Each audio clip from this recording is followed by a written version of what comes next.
الحمد لله نحمده ونستعينه ونستغفره ونعوذ بالله من شرور أنفسنا ومن سيئات أعمالنا من يهده الله فلا مضل له ومن يضلله فلا هادي له وأشهد أن لا إله إلا الله وحده لا شريك له وأشهد أن محمدا عبده ورسوله أما بعد فإن خير الحديث كتاب الله وخير الهدي هدي محمد صلى الله عليه وسلم وشر الأمور محدثاتها وكل محدثة بدعة وكل بدعة ضلالة وكل ضلالة في النار. أعوذ بالله من الشيطان الرجيم. بسم الله الرحمن الرحيم. وما يؤمن أكثرهم بالله إلا وهم مشركون. رب اشرح لي صدري ويسر لي أمري واحلل عقدة من لساني يفقهوا قولي. رب زدني علما اللهم رب زدني علما. آمین. محترم بزرگوں، عزیز بچوں، خطبہ مسنونہ کے بعد میں نے قرآن مجید سورہ یوسف کی آیت نمبر 106 تلاوت فرمائی ہے. اس آیت کی روشنی میں میں چند باتیں اس خطبہ جمعہ کے اندر ادا کروں گا. میرے اسلامی بھائیوں، ہم انسانوں کے اوپر اللہ رب العالمین کی جانب سے مصیبتیں اور مشکلات آتی ہیں تو ان مشکلات اور ان مصیبتوں اور مصائب اور آلام پر ہمیں کیا کرنا چاہیے اور کیا نہیں کرنا چاہیے. اسلامی بھائیوں، ہم میں سے بہت سارے لوگ ایسے بھی ہیں جو اپنے آپ کو مسلمان اور اپنے آپ کو ایمان والا کہتے ہیں، لیکن مسلمان ہونے کے بعد وہ اپنا ایمان جو اللہ رب العالمین پر ہوتا ہے اس ایمان کو اللہ رب العالمین کے ایمان سے ہٹا دیتے ہیں، بلکہ جب کوئی ان کے اوپر ناگہانی مصیبت آتی ہے، مشکلات آتی ہے، تو فوراً ان کا جو خیال ہوتا ہے وہ ولیوں کی طرف، بزرگوں کی طرف، پیروں کی طرف اور اسی طریقے سے جو قبروں کے اندر مدفون ہے، دفن لوگوں کو ہے، ان لوگوں کی طرف ان لوگوں کا رجحان ہوتا ہے کہ یہ ہماری بگڑی بنا دیں گے، یہ ہمیں مشکلات سے نجات دے دیں گے. اور یہی نہیں بلکہ ان لوگوں کے لیے مرادیں بھی مانگی جاتی ہے اور ان لوگوں کے لیے نظر و نیاز کی جاتی ہے، جبکہ مذہب اسلام کے اندر اس کو شرک کہا گیا ہے. اور یہی نہیں بلکہ ہم مسلمانوں کے اوپر جب کوئی مصیبت آتی ہے تو کچھ لوگ ایسے بھی ہیں جو اس کا علاج کرنے کے لیے، مصیبت کو ٹالنے کے لیے تعویذوں کا سہارا لیتے ہیں، گنوں کا سہارا لیتے ہیں، مٹکوں اور گھوموں کا سہارا لیتے ہیں، جبکہ مذہب اسلام کے اندر یہ تمام چیزیں شرک ہے. اور یہی نہیں بلکہ مسلمانوں میں سے کچھ لوگ ایسے بھی ہیں کہ جب ان کے اوپر کوئی مشکلات آتی ہے، پریشانی آتی ہے، ناگہانی کوئی مصائب آتی ہے تو ان کا توکل، ان کا بھروسہ صرف اللہ رب العالمین کے اوپر ہوتا ہے اور اللہ رب العالمین سے وہ مناجات کرتے ہیں، اللہ رب العالمین سے دعا و فریاد کرتے ہیں. اور یہی صحیح طریقہ بھی ہے کیونکہ نبی صلی اللہ علیہ وسلم کے اوپر جب بھی کوئی ناگہانی مصیبت، کوئی پریشانی لاحق ہوتی تھی تو نبی صلی اللہ علیہ وسلم فوراً اللہ رب العالمین کی طرف رجوع ہوتے تھے، اللہ رب العالمین سے فریاد کیا کرتے تھے، اللہ رب العالمین سے دعا و مناجات کیا کرتے تھے. اسلامی بھائیوں، مذہبی اسلام نے شرک کے تمام کام کو حرام قرار دیا ہے، بلکہ ایک حدیث کے اندر جو کہ سنن ابو داؤد کی حدیث ہے، نبی صلی اللہ علیہ وسلم نے بیان فرمایا کہ شرک کے تعلق سے کہ ان الرقى والتمائم والتولۃ شرک، کہ بے شک جھاڑ پھونک کرنا اور اسی طریقے سے تعویذ پہننا، گنڈے پہننا اور اسی طریقے سے ٹونا کرنا، منتر کرنا، یہ تمام کام شرک ہے۔ میرے اسلامی بھائیوں، کون کہا ہے؟ نبی صلی اللہ علیہ وسلم کہہ رہے ہیں کہ یہ تمام کام شرک ہے، اور شرک کرنے والے کا کیا ٹھکانہ ہے؟ قرآن خود کھول کے بیان فرما دیا ہے کہ انہ من یشرک باللہ، جو اللہ کے ساتھ شرک کرتا ہے، انہ من یشرک باللہ فقد حرم اللہ علیہ الجنہ، اللہ نے اس کے اوپر جنت کو حرام کر دیا ہے اور اس کا ٹھکانہ جہنم ہے۔ اور دوسرے مقام پر اللہ رب العالمین نے شرک کے تعلق سے فرمایا کہ ان اللہ لا یغفر ان یشرک بہ ویغفر ما دون ذلک لمن یشاء، کہ بے شک اللہ شرک کو معاف نہیں کرے گا، شرک کے علاوہ جتنی بھی خطائیں ہیں یہ اللہ رب العالمین کی مرضی ہے، اللہ رب العالمین اس کو معاف کر سکتا ہے۔ لیکن شرک ایک ایسا گناہ ہے کہ اگر ہم شرک کا ارتکاب کریں گے تو اللہ رب العالمین کبھی معاف نہیں کرے گا۔ اسلامی بھائیوں، اللہ کے نبی جناب محمد رسول اللہ صلی اللہ علیہ وسلم کے ایک پیارے صحابی، بہت مشہور صحابی عبداللہ بن مسعود رضی اللہ عنہ ہے۔ عبداللہ بن مسعود رضی اللہ عنہ کا بیان ہے، اور راوی حدیث کو بیان کرتے ہیں کہ جب عبداللہ بن مسعود رضی اللہ عنہ کا بیان ہے کہ ان کی بیوی بیان کرتی ہے کہ میرے شوہر جب گھر کے اندر تشریف لاتے تھے تو دروازے پر پہنچ کر آواز لگاتے تھے، کیوں؟ تاکہ آپ جب اندر داخل ہو تو آپ کوئی ایسی چیز نہ دیکھ لے جس سے آپ کو کراہیت ہو، ناپسند ہو، لہذا آپ آواز لگا کر گھر کے اندر داخل ہوا کرتے تھے۔ کون کہہ رہی ہے؟ عبداللہ بن مسعود رضی اللہ عنہ کی بیوی کہہ رہی ہے کہ میرے شوہر جب گھر کے اندر داخل ہوتے تھے تو دروازے پر پہنچ کر وہ آواز لگاتے تھے، پھر اس کے بعد گھر کے اندر داخل ہوتے تھے۔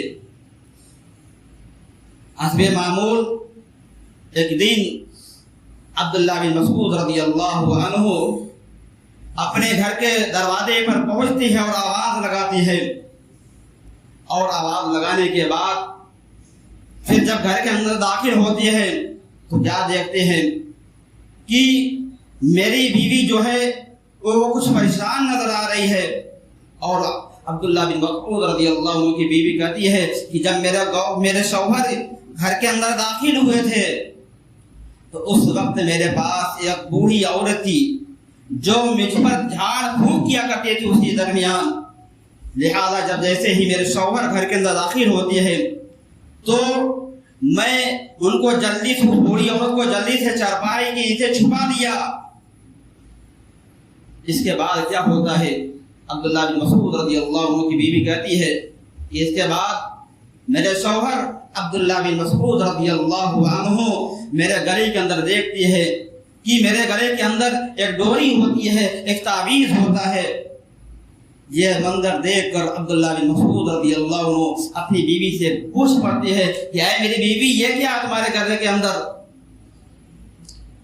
تو عبداللہ بن مسعود رضی اللہ عنہ کی بیوی کہتی ہے کہ اے میرے پیارے شوہر، یہ ایک بیماری کی وجہ سے ہے جس کو عربی زبان کا تو حمرہ بولتے ہیں، اور حمرہ اس بیماری کو کہتی ہے جو چہرے پر لال داغ پڑ جاتا ہے، دانے پڑ جاتے ہیں، سرخ دانے پڑ جاتے ہیں۔ تو ان کی بیوی کہتی ہے کہ اے میرے پیارے شوہر، اس حمرہ بیماری کی وجہ سے میں نے یہ تعویذ پہن رکھا ہے۔ یہ سننا تھا کہ عبداللہ بن مسعود رضی اللہ عنہ اپنی بیوی کے اس تعویذ کو پکڑتے ہیں اور اپنے دستے مبارک سے کاٹ دیتے ہیں اور کاٹنے کے بعد فرماتے ہیں کہ عبداللہ کا خاندان شرک سے بے نیاز ہے، یعنی میرے گھر والے شرک سے بے نیاز ہے۔ اور پھر عبداللہ بن مسعود رضی اللہ عنہ بیان کرتے ہیں کہ میں نے نبی صلی اللہ علیہ وسلم کو فرماتے ہوئے سنا ہے کہ من علق تمیمۃ فقد اشرک، جس نے تعویذ لٹکایا، جس نے ڈوری لٹکایا، جس نے گنڈا لٹکایا شفا یابی کے لیے، تو اس نے شرک کیا ہے۔ میرے سامنے بھائیو، اس حدیث سے 6 مسئلے ثابت ہوتے ہیں۔ پہلا مسئلہ یہ معلوم ہوا کہ مرد کو گھر میں اچانک داخل نہیں ہونا چاہیے بلکہ آواز لگا کر داخل ہونا چاہیے، جس طریقے سے عبداللہ بن مسعود رضی اللہ عنہ آواز لگا کر گھر کے اندر داخل ہوا کرتے تھے۔ اور اس حدیث سے ایک مسئلہ یہ بھی ثابت ہوا کہ مرد کو گھر کے اندر کوئی غیر شرعی کام اگر دیکھے تو فوراً اس کو سمجھانا چاہیے گھر والوں کو۔ یہ مرد کے اوپر ذمہ داری ہے کہ گھر کے اندر کوئی بھی غیر شرعی کام اگر دیکھے تو فوراً روکا، جس طریقے سے عبداللہ بن مسعود رضی اللہ عنہ نے فوراً روکا، اپنی بیوی کو منع کیا۔ اور اس حدیث سے ایک مسئلہ یہ بھی معلوم ہوا کہ مرد کے اوپر یہ ذمہ داری ہے کہ وہ شوہر کو وہ بیوی کو سمجھائے بجھائے اور دین کے احکامات سے روشناس کرے، جس طریقے سے عبداللہ بن مسعود رضی اللہ عنہ نے اپنے بیوی کو بتایا کہ یہ تمام کام مذہب اسلام کے اندر صحیح نہیں ہے بلکہ یہ تمام کام شرک ہے۔ اور اسی طریقے سے اس حدیث سے ایک مسئلہ بھی یہ بھی معلوم ہوا کہ ایک حدیث کے اندر ہے کہ عبداللہ بن مسعود رضی اللہ عنہ کی بیوی نے کہا کہ اے میرے پیارے شوہر، میں یہ جو تعویذ پہنا ہوں اس لیے میں نے پہنا ہے کہ میری آنکھوں کے اندر درد ہوتا ہے یا میرے سر کے اندر درد ہوتا ہے، جب یہ درد ختم ہو جاتا ہے، کہ جب میں تعویذ پہنتی ہوں یہ درد ختم ہو جاتا ہے، جیسے ہی تعویذ کو اتار کر رکھ دیتی ہوں تو درد دوبارہ شروع ہو جاتا ہے۔ تو عبداللہ بن مسعود رضی اللہ عنہ نے کہا کہ یہ کام شیطان کا کام ہے، شیطان تمہیں درد کے اندر مبتلا کرتا ہے۔ اے میری پیاری بیوی، اے میری پیاری وائف، تم ایسا نہ کرنا، تم اس کام سے باز آ جانا، کیونکہ تمہیں شیطان وسوسے کے اندر تمہیں ورگلاتا ہے، تمہیں اس طریقے کی باتوں کے اندر تمہیں پھنسانا چاہتا ہے۔ لہذا عبداللہ بن مسعود رضی اللہ عنہ نے نبی صلی اللہ علیہ وسلم کی اس دعا کو سنایا کہ اے میری بیوی اس دعا کو پڑھا کرو۔ نبی صلی اللہ علیہ وسلم کی یہ پیاری دعا ہے، اذهب الباس رب الناس واشف انت شافی لا شفاء الا شفاؤک شفاء لا یغادر سقما۔ اسلامی بھائیو، یہ شوہر کی ذمہ داری ہے کہ اپنے گھر والوں کو مسنون دعائیں سکھائے، جس طریقے سے عبداللہ بن مسعود رضی اللہ عنہ نے اپنی بیوی کو، اپنے اہل خانہ کو شفا یابی کے لیے دعائیں سکھلائی تھی۔ اسلامی بھائیو، مذہب اسلام کے اندر شرک جیسے اعمال یہ تمام حرام ہے۔ یہی رہی ایک مرتبہ عقبہ بن عامر رضی اللہ عنہ، عقبہ بن عامر الجوہنی رضی اللہ عنہ کا بیان ہے، مسند احمد کی حدیث ہے کہ ایک مرتبہ نبی صلی اللہ علیہ وسلم کے پاس 10 افراد آتے ہیں، 10 افراد پر مشتمل ایک وفد آتا ہے۔ اس لیے مقصد تھا کہ اپنے اسلام کا اعلان کرے اور نبی صلی اللہ علیہ وسلم سے ملاقات کر لے۔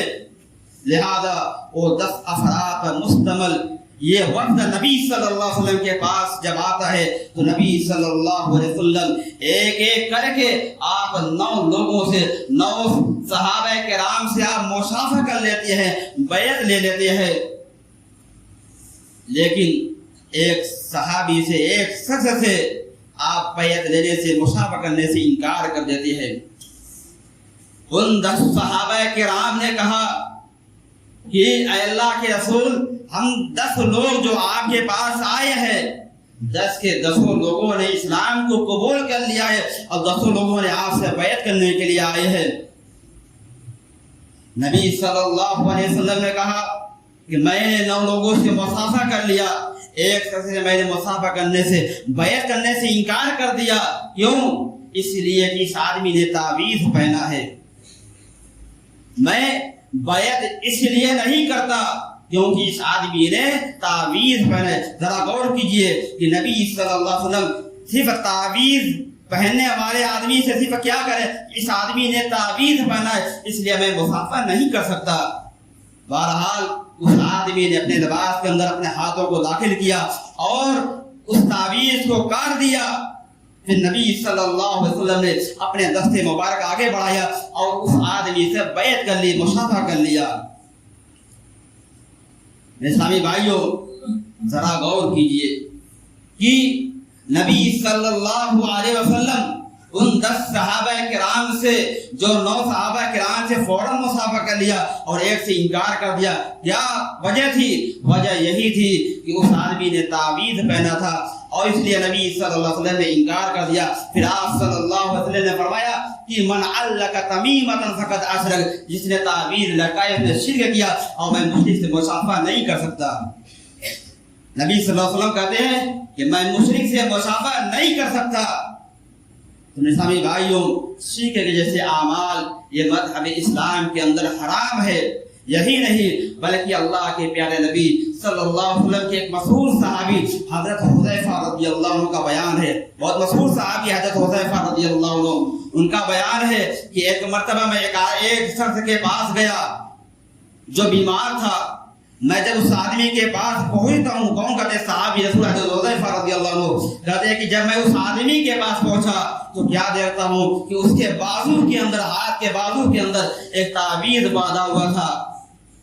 حضرت حذیفہ رضی اللہ عنہ کہتے ہیں کہ میں نے اپنے دست مبارک سے اس تعویذ کو کاٹ دیا اور پھر فرمایا وما یؤمن اکثر باللہ الا وهم مشرکون، کہ اکثر لوگ ایمان لانے کے بعد اللہ رب العالمین کے ساتھ شرک کرتے ہیں۔ تو یہاں عبداللہ بن مسعود، یہاں حضرت حذیفہ رضی اللہ عنہ کی یہ طاقت تھی اور اس آدمی کے اوپر یہ قوت تھی، اس لیے اپنے دست مبارک سے فوراً اس تعویذ کو اپنے ہاتھوں سے کاٹ دیتے ہیں اور فرماتے ہیں کہ اہل ایمان کا کام نہیں ہے کہ وہ تعویذ پہنے۔ یہی نہیں بلکہ اسی طریقے سے عیسیٰ بن عبد الرحمن کا بیان ہے کہ ایک مرتبہ ہم صحابی رسول حضرت عبد الرحمن کے پاس پہنچتے ہیں۔ عیسیٰ بن عبد الرحمن کہتے ہیں کہ ایک مرتبہ ہم لوگ اس صحابی کے پاس پہنچتے ہیں جو بیماری کے اندر مبتلا تھا، لہذا ہم لوگ چند لوگ اس آدمی کے پاس پہنچتے ہیں ان کی عیادت کرنے کے لیے، ان کو شفا یابی کی دعا کرنے کے لیے۔ کیا دیکھتے ہیں کہ وہ آدمی اپنی بیماری کے اندر مبتلا ہے، لہذا ہم لوگوں نے ان کا امتحان لینے کے لیے اس صحابی رسول سے کہا کہ آپ کوئی تعویذ، کوئی ڈوری یا کوئی گنڈا وغیرہ کیوں بات نہیں لیتے؟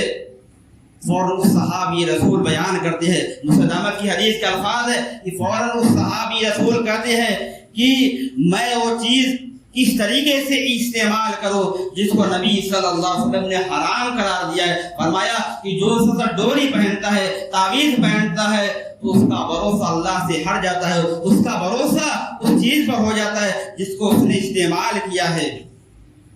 اسلامی بھائیوں، شرکیہ اعمال کرنے سے ہمارا ایمان، ہمارا بھروسہ اللہ کی ذات سے ہٹ جاتا ہے، بلکہ ہمارا ایمان، ہمارا عقیدہ دنیاوی چیزوں پر ہو جاتا ہے۔ اسلامی بھائیوں، اسی طریقے سے ایک مرتبہ نبی صلی اللہ علیہ وسلم، یہ مستدرک حاکم کی حدیث ہے، ایک مرتبہ نبی صلی اللہ علیہ وسلم ایک نوجوان سے ملاقات کرتے ہیں تو اس نوجوان آدمی نے اپنے دستے بازو کے اندر تانبے کا چھلا پہنا ہوا تھا۔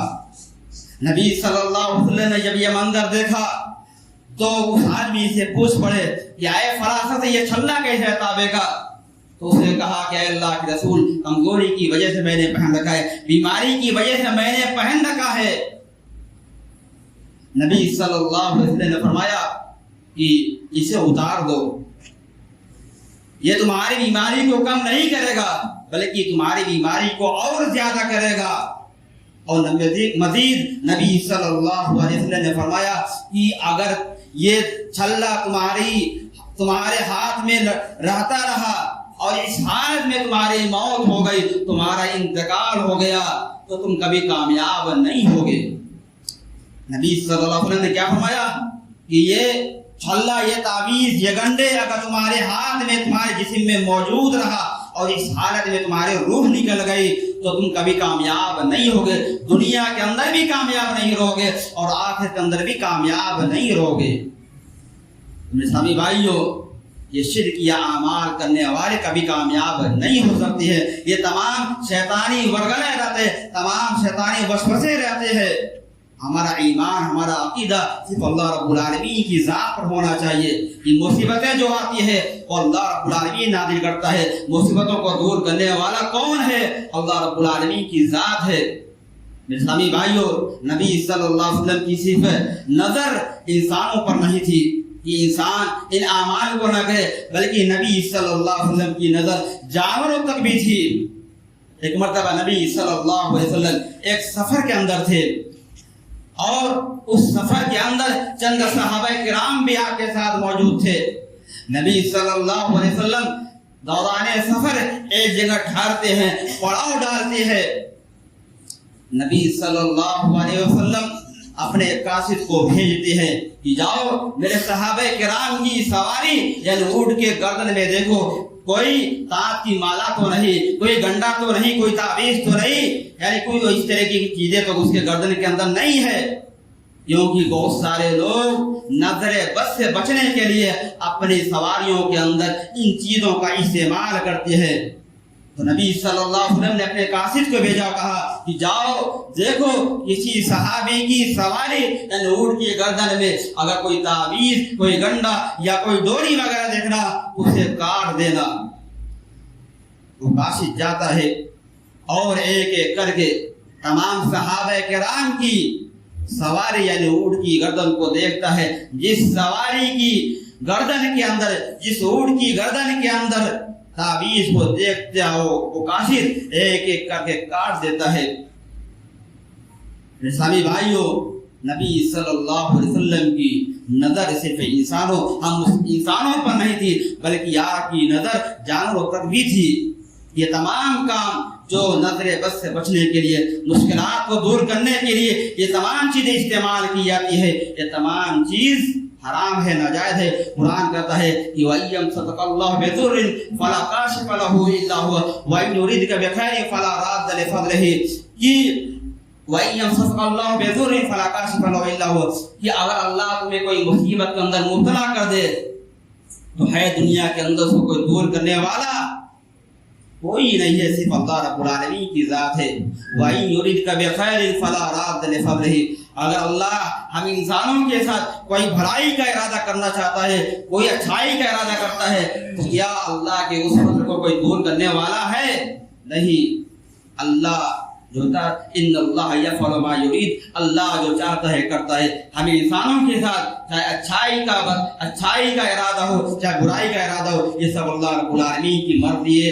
اللہ رب العالمین کی مرضی ہوتی ہے اور ہمارا عقیدہ، ہمارا جو ایمان ہے وہ اللہ رب العالمین کی ذات پر ہونا چاہیے۔ کہ مصیبتیں جو آتی ہے وہ اللہ رب العالمین بھیجتا ہے۔ مصیبتوں کو ختم کرنے والا، بیماریوں کو ختم کرنے والا صرف اللہ رب العالمین کی ذات ہے۔ باقی میں اللہ رب العالمین سے دعا ہے مولا کریم ہم تمام لوگوں کو شرک یا اعمال سے دور فرمائے، آمین۔